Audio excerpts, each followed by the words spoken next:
tell you how I met Ira.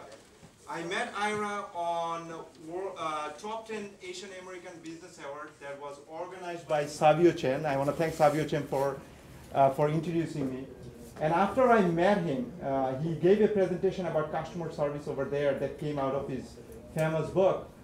And I fall in love with his presentation, and I was immediately thinking, I want to talk to Ira a lot more. I want to find out a lot more. I want to understand how his brain works. So he came in NetCom, and we had an hour and a half interview about customer service, about leadership, about a lot of different topics.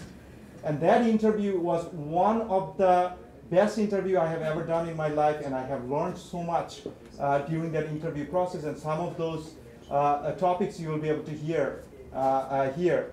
What I also love about Ira, he's extremely passionate. I researched him and I saw that over the years he was an extremely hardworking person. He was completely focused about the fashion industry, focused in his business. He's a passionate lifelong learner, and most importantly, he has great taste. His wife Jackie is here. So I guess my whole thing is that I feel it's an honor for me to introduce Ira, so I'm going to leave it to you now. Thank you. There's not much for me to say that Russell hasn't already said, that I consider myself a very lucky guy. I had lunch today with Savio at a restaurant on Fifth Avenue, and it was right on the corner of Fifth Avenue and 56th Street, overlooking the Trump Tower. And where the Trump Tower was before was a store most of you don't recall, you're too young. It was called Bonwatella. And it was the Bergdorf Goodman of New York in the 1940s, 50s, and 60s. The Depression hit, and my family came apart at the seams, and I had to go to work. I became a high school dropout. I arrived at this store for a Christmas job, and fortunately, I fit the uniform. There were three guys. One guy was very big, one was very small, and I was right in the middle. I fit the uniform. If I didn't fit the uniform, we would not be talking to each other here tonight. But I got the job, and I realized that as I walked in to Bonwatella, it's like walking into Bergdorf today. Oh, this is something special. And I learned that as the limousines pulled up and I was opening the car door, that Mrs. Payson, Mrs. Whitney, Mrs. Vanderbilt, Mrs. Lehman, they all wanted to be treated as if they're going into the home. It's not leaving a great life and going into a store and good luck to you and the Boston Braves, as we used to say. They wanted the treatment to carry right through. So I learned to say, good morning, Mrs. Lehman, good morning, Mrs. Whitney, whoever.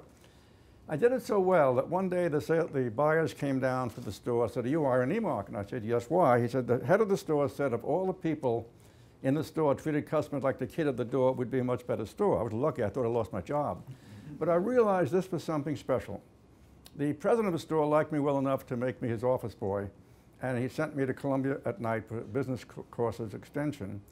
And I realized there's something going on in business that everyone should be made aware of, not only in the luxury field, but all fields, about customer service is a gold mine if it's handled properly.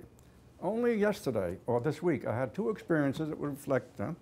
I have an old four-door Jaguar, 12 years old.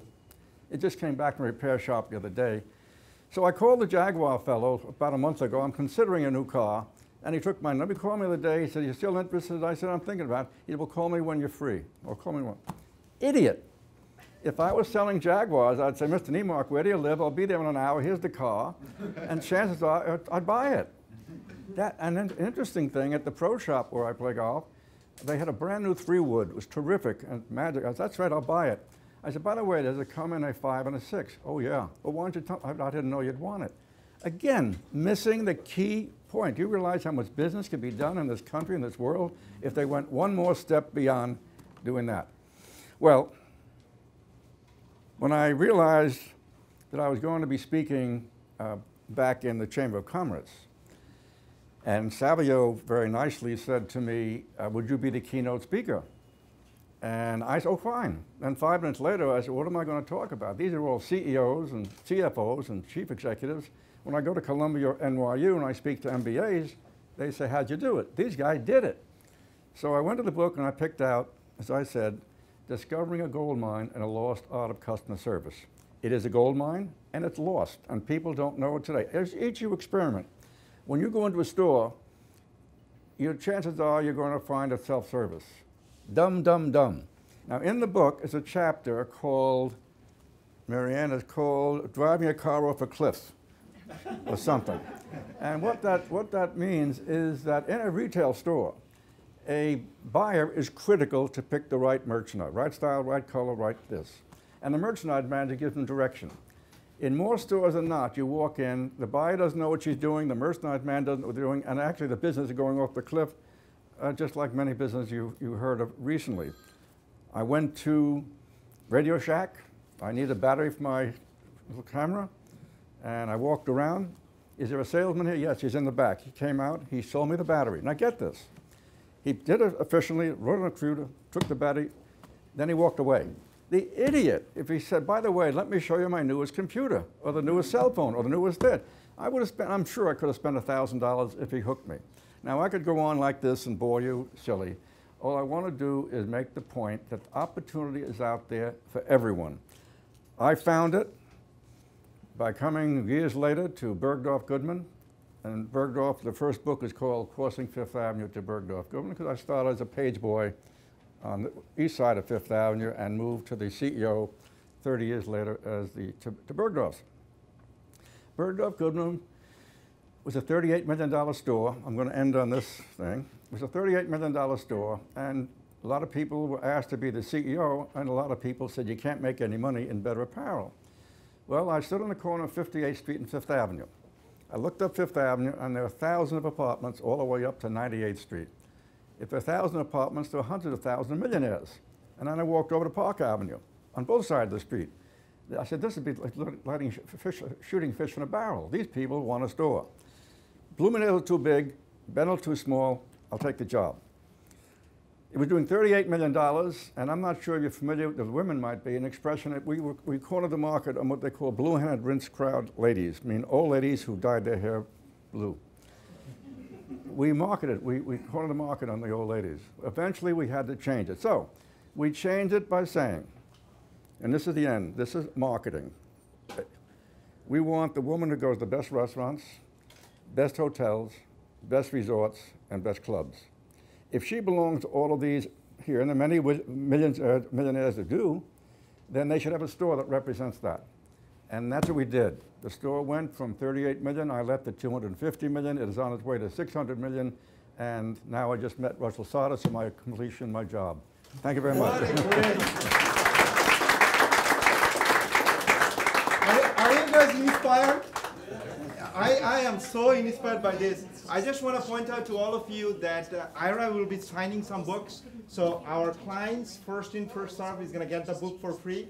If any of you really want to borrow Ira's brain, he already have 2 books published, and he's publishing a new book. When is it coming out? It'll be next month. Let me tell you another minute about why the new book.